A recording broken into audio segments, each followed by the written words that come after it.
حضرت ابو هریره رضی الله تعالی عنہ نے روایت تے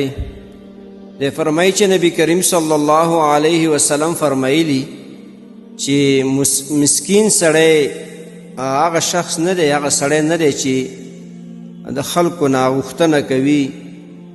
څوک ته یو مړی ورکي یا دوه مړی ورکي یا یو خرما یا دوه خرما ورکي، بلکې مسکین هغه سړی دی چې هغه سره دومره مال نه وي چې د هغې د وجې نه هغه مستغني شي او ظاهري حالاتو د وجې نه هم خلک هغه نه پیژني او چې دا محتاج دی او ضرورتمند دی چې خلکو له صدقه وغیره ورکي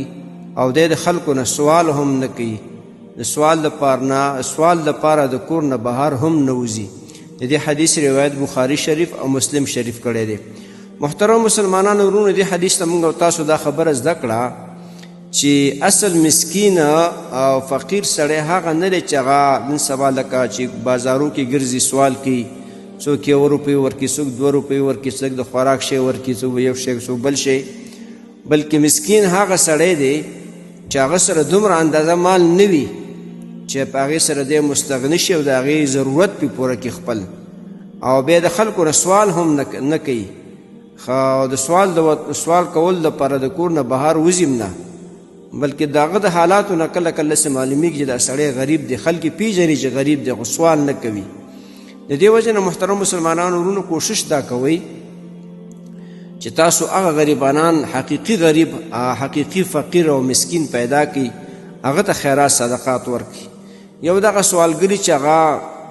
سوال نه کاروبار جوړ کړي، په سوال تجارت کوي، همیشه کار عادت یې همدغه دی چې همیشه سوال کی، تمام کال سوال کی، بدن باندې روغ وي، لاسو باندې روغ وي، خپو باندې روغ وي، خو بیا هم د سوال کوي، د عادت ګرځېدلی وي. نو دې وجې نه کوشش دا کوئ چې هغه مستحق مسکین او فقیر ته تاسو